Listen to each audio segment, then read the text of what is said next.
Ann Jeffries as Marion Kirby, the ghostess with the mostest.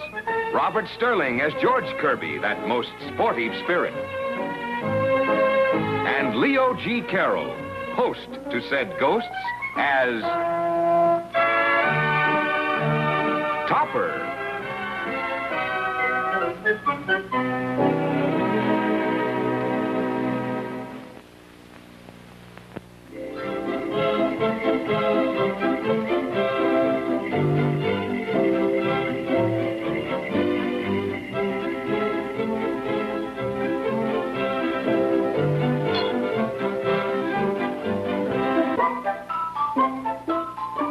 Too many green ones together, Marion. This is red and blue. You must be colorblind. Another one here, so. And one over here, so. Another one here, so. And one over here. There, Topper, how does that look? Hang it a little to the left. No good. A little more to the right.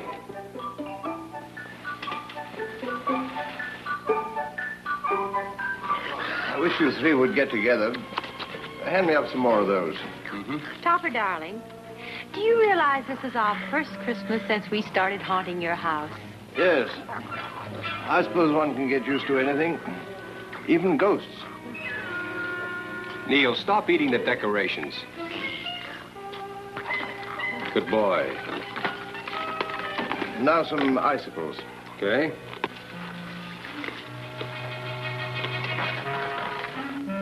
Cosmo?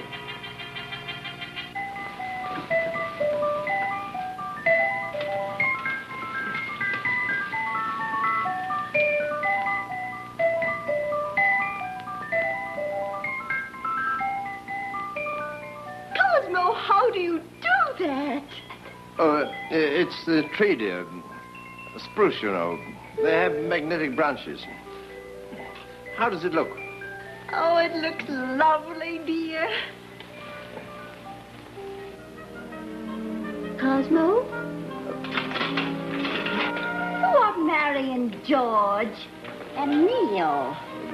Why, everybody knows that. Oh, they're at the bank, dear. People who work at the bank. What does Neil do at the bank? Foreign exchange. He swaps bones with French poodles. Why don't you take them to the bank and leave them there? Oh, well, they're to be called for. Say, why don't we call for ours now, Topper? Not until midnight. I wasn't going to open it. That must be Dr. Lang and Thelma. If it is, their voices are changing.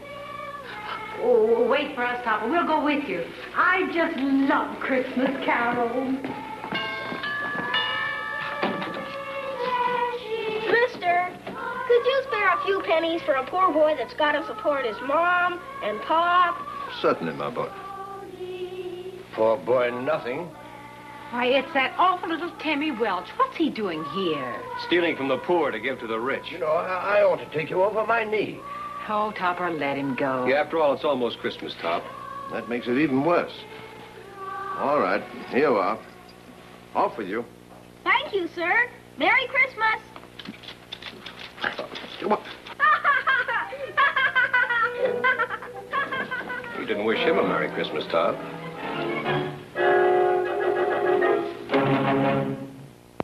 Oh, what a dinner. What a dinner. I'm sure I won't be able to eat again until next Christmas. You ought to try Thelma's cooking, Doctor. She's a wonderful cook. Oh, I'm not really. Steady there. Don't burn him. Just inflame him. Cosmo, dear, would you call Katie? I know she'd like to be here for the reading. Reading? Somebody died? Don't you remember? We did. Every year, Cosmo reads selections from A Christmas Carol by Dickens. And then we open our presents. I'd rather have selections from our presents. And then get the Dickens. Oh, Katie, I've been complaining about your cooking. I've put on at least 10 pounds. Thank you, sir. I've never heard the Christmas Carol. Topper, may we stay too? But don't interrupt. Why should Katie interrupt? I didn't mean deliberately. I meant just in case you suddenly have to cook something or something. Oh, Topper has such a dry sense of humor. With Thelma on, it's a good thing something's dry. Well, shall we get started? By all means. Hey, Neil, Papa's going to start reading. But don't interrupt. Oh, but he was a tight-fisted old hand with the grindstone, Scrooge. Scrooge is a mean old man who owns a sort of bank, and he has a clerk named Bob Cratchit. Bob Cratchit's so patient and kind. I just love him. Don't interrupt, Cosmo, Thelma. And Mr. Cratchit has a wife and a little boy, and Scrooge is just awful to him. She's seen the picture. Well, Cosmo, we're all waiting. So am I, dear. Oh, but he was a tight-fisted hand with the grindstone, Scrooge. A squeezing, wrenching, grasping, scraping, clutching, covetous old sinner. Say, do you suppose Dickens used Hopper as a model for Scrooge? Well, they're not at all alike. Scrooge was much nicer. Hard and sharp as flint, from which no steel had ever struck out generous fire. Secret and self-contained, and solitary as an oyster. Oh, Cosmo, don't read that part. Read the part about the ghosts. Oh, goody, George, they're going to read about ghosts. Anybody we know? Here we are. When Scrooge awoke, it was so dark. Scrooge has been warned that at midnight he's going to meet 3 ghosts. The ghost of Christmas past, the ghost of Christmas present, and the ghost of Christmas future. Hey, it's going to be like old home week around here. Can't you find the place, dear? Yes, dear, I have found it. When Scrooge awoke, it was so dark Oh, that... Cosmo, you've read that already. He's so absent-minded. Henrietta, I've got a wonderful idea. Why don't you read it? But you've always read it. That's precisely it, dear. Just for once, I'd like to hear it. Go on, Henrietta. Well, if you all insist. I didn't insist. I didn't insist either. Neil, did you insist? Oh! When Scrooge awoke, it was so dark. Scrooge. Scrooge. She's talking about you. Cosmo Scrooge. Cosmo, how can I read when you keep shushing me? That looking out of bed, he could scarcely distinguish the transparent window from the opaque walls of his chamber. Oh, the darling's asleep. He was endeavoring to pierce the darkness with his ferret eyes. You see, Katie, Scrooge was as mean and avaricious as a ferret.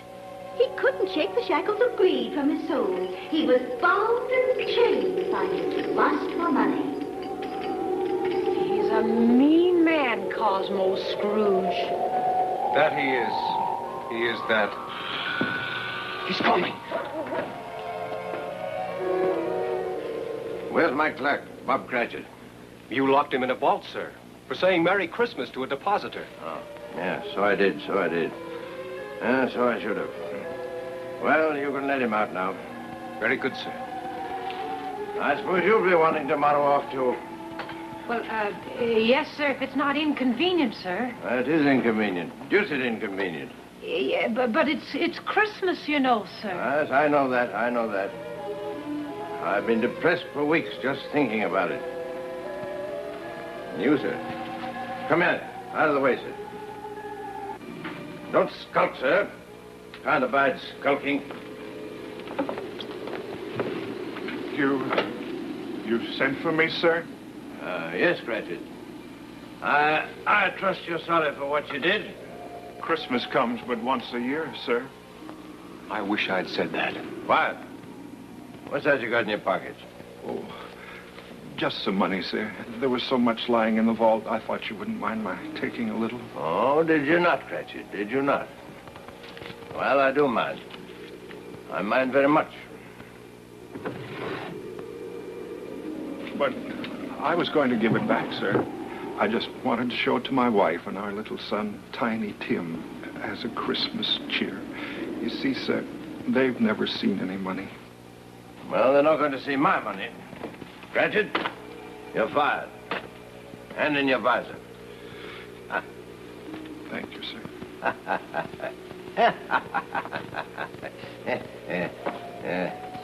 It's inhuman.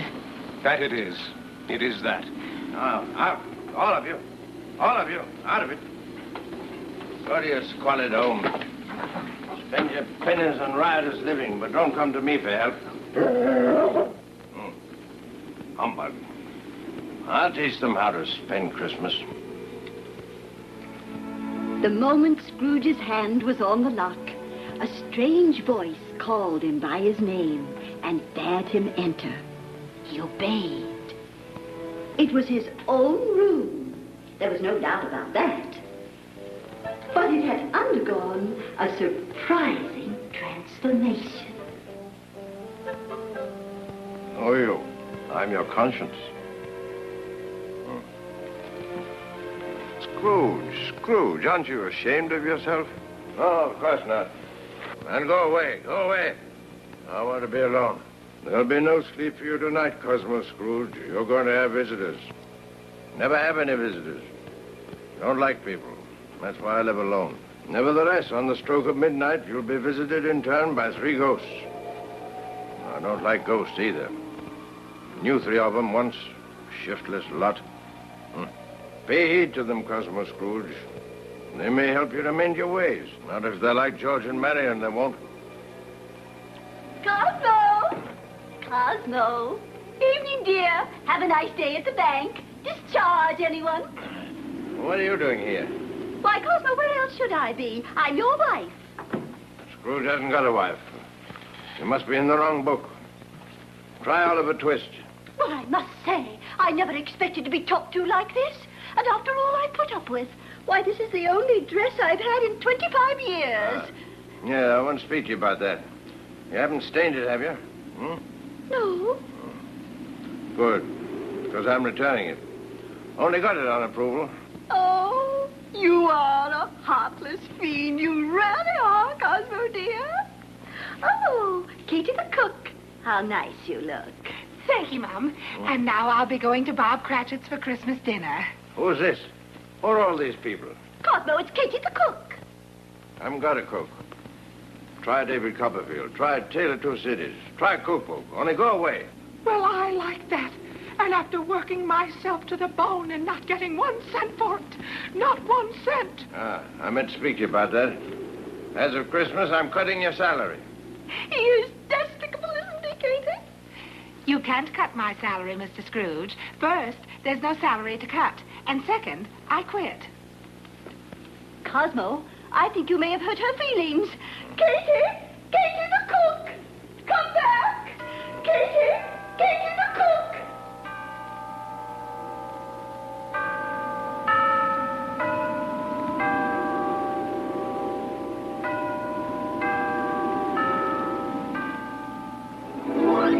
Sorry to be late, but the traffic was simply dreadful. Everyone hurrying to Earth for the holidays. Marion Kirby. What are you dressed like that for? I am not Marion Kirby, and I think I look simply ravishing. You sound like Marion Kirby, too. I do not. I am the spirit of Christmas past, and I have come to fetch you and take you back. Oh. Back. I don't want to go back. Now, don't be disagreeable, Scrooge, darling, because you're coming whether you like it or not. Where are you taking me? Back to Christmas Eve 25 years ago. Hold my hand. Oh, darling, you're going to hate this.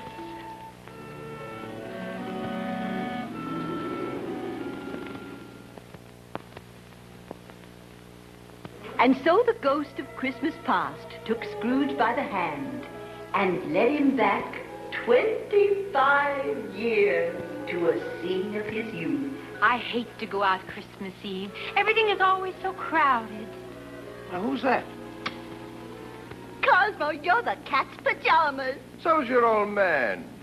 It's Henrietta. It's me. Oh, you were quite a masher in those days. Oh, Cosmo, you're the berries. So's your old man. Quite a conversationalist, too. Cosmo, wouldn't it be the berries if we could be together like this always? It's just the way we're going to be. Once we're married, they'll have to split us apart with a meat cleaver. Oh, Cosmo, you're so poetic. So's your old man. I'd like to meet her old man. I wish Father loved you the way I do. Oh, don't worry about him. We'll never have any real money, but we'll be happy. I don't care about the money. All I want is you. Say, I got a wonderful idea. Why don't we elope? That's terrific. Oh, gosh, you're the cat's whiskers. Take me away before he says it again. I can't stand it. I can't stand it. Kiss me, kid. He fooled you.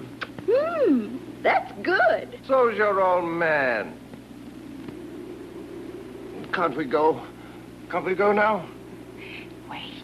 Oh, Cosmo Scrooge, how could you do that to me? Well, my dear, you seem to be enjoying it well enough. You know very well what I mean. Don't be evasive. What happened to all those promises you made me? Well, my dear, I kept them, didn't I? Kept them. You heard what he said. You promised that after we were married, we'd be together always. Well, you see... Every day you leave me to go to the bank, and sometimes even on Sunday to play golf. And what about the money? What about that? Well, You promised we'd never see any real money. What do you call this? What do you call that? And that isn't all. I can't bear it. Take me away. Take me away. I told you would hate it. Why, you even promised to elope with me, and then what did you do? Why, You made up with my parents, and we had a church wedding with over 200 people. Oh, Topper, you cad, you heel, you bounder. Henrietta, if I can make it up to you, I'll give up my position at the bank. I'll get rid of our money. I'll elope with you. I'll even give up golf. It's too late, Cosmo. Too late. I'm too old. So's your old man. My life upon this globe is very brief, replied the ghost. It ends tonight. Tonight, cried Scrooge. Tonight, at midnight. Hark!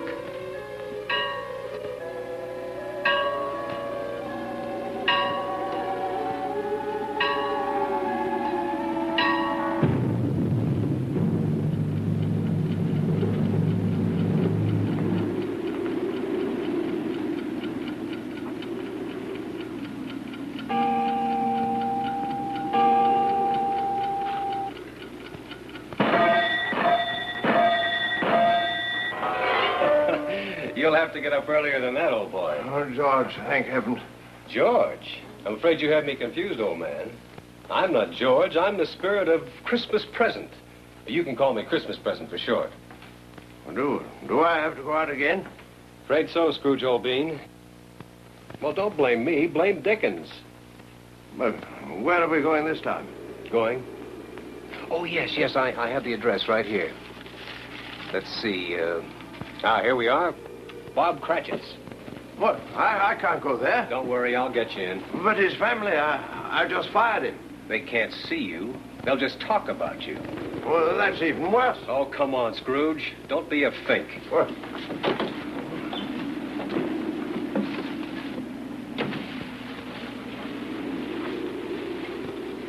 I must say, Mrs. Cratchit, you set a nice table.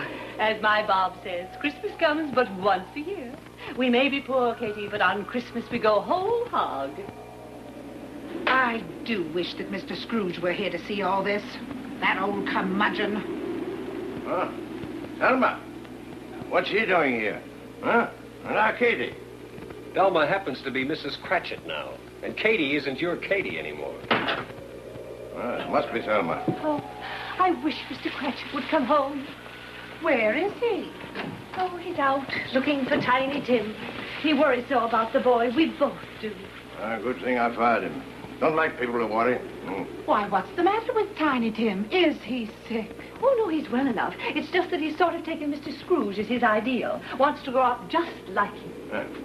You hear that, Christmas present? That I did. Oh, Mrs. Cratchit, you don't want him to grow up like that. You mind your own affairs. We've tried talking the boy out of it, but it's of no use. Mr. Scrooge is successful, and he's determined to be successful, too. Sounds like a fine, healthy, intelligent child. So he wants to grow up like me, does he? Maybe if he's fortunate, he won't grow up at all. Mrs. Cratchit, where are you? Oh, he always asks the same thing. And this is the only room in the house. Well, my dear. Well, Katie. Glad to see you, sir. And how is everything down at the bank? Oh, fine. Splendid. Not for him, they're not. Why doesn't he tell them the truth, huh? Because he doesn't want to spoil their Christmas. Well, perhaps I was a bit hasty. I may take him back at a cut in salary. Couldn't you find Tiny Tim? No, my dear, and I looked everywhere. Mother, you don't suppose the boy's lost? For good, you mean? Why, they're monsters, wanting to lose their own child. And you call me inhuman. Huh? Wait.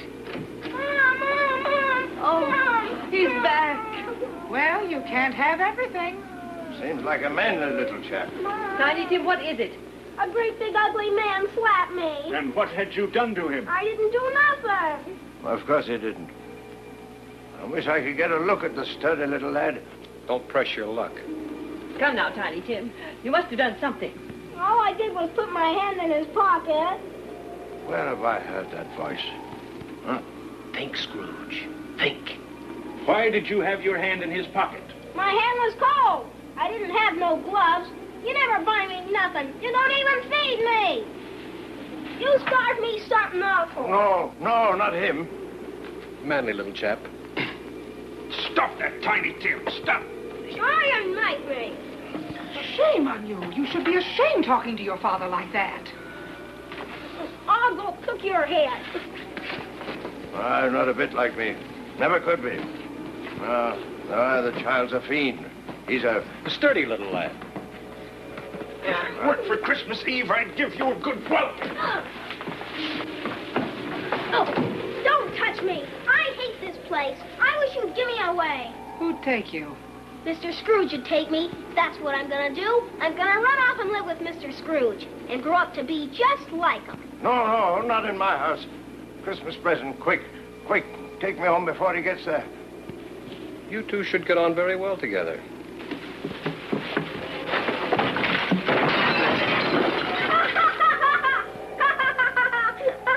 Merry Christmas, everybody. Better keep Tiny Tim out. Better keep him out. This is the part where the ghost of Christmas future comes to take Scrooge and show him what he could be like if he just wouldn't be such a dirty dog. No, go away. Leave me alone. I don't want to go out again. Go away. Stop that. Kneel down. I'm not Neil. You're not? You talk. Of course I did. Why should you do all the talking? Oh, who are you? I'm the ghost of Christmas future. Up, Scrooge. Up, boy. Up. No, I won't. Bad man. Bad. Cosmo, wake up. Well, It's almost midnight. Cosmo, what is it? What's the matter? I've had the most terrible nightmare.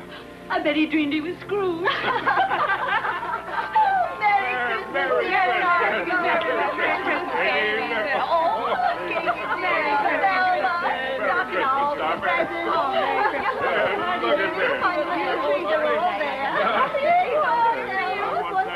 Pretty ribbon on it. What's that? Why, it's only some children singing, sir. Katie, would you see who that is?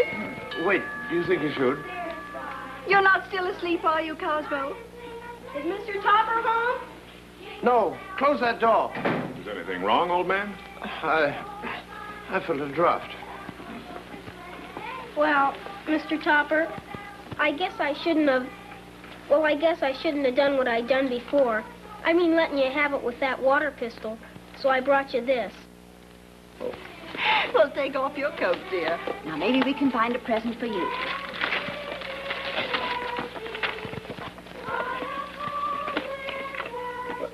I use it for hitting cats. Why, it's just what I wanted. Cosmo, come look at your presents. Topper, darling. Marry everything, darling.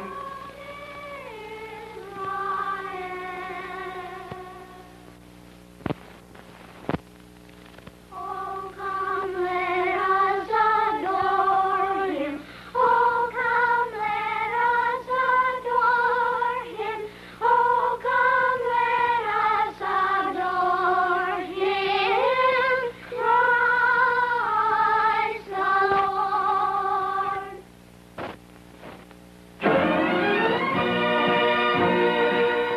John W. Lufton, Bernard L. Schubert production. Produced by John W. Lufton. Starring Ann Jeffries, Robert Sterling, and Leo G. Carroll.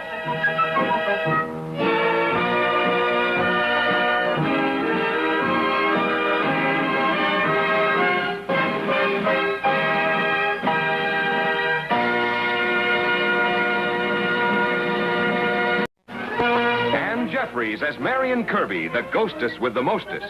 Robert Sterling as George Kirby, that most sporty spirit. And Leo G. Carroll, host to said ghosts, as Topper.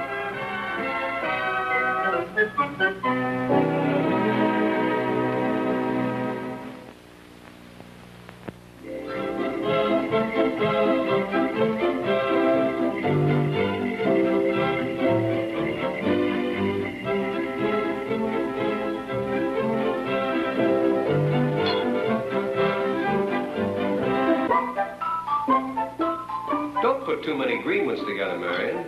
This is red and blue. You must be colorblind. Another one here, so.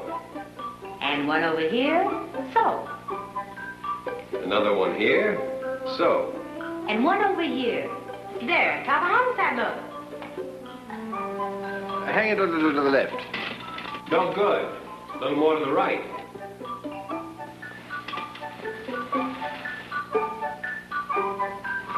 I wish you three would get together. Hand me up some more of those. Topper, darling, do you realize this is our first Christmas since we started haunting your house? Yes. I suppose one can get used to anything, even ghosts. Neil, stop eating the decorations. Good boy. Now some icicles. Okay.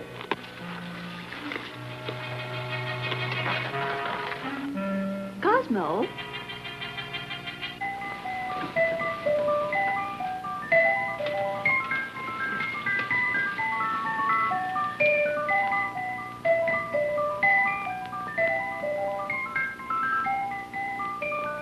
Cosmo, how do you do that? Oh, it's the tree, dear. Spruce, you know. They have magnetic branches. How does it look? Oh, it looks lovely, dear. Cosmo? Who are Mary and George and Neil? Why, everybody knows that. Oh,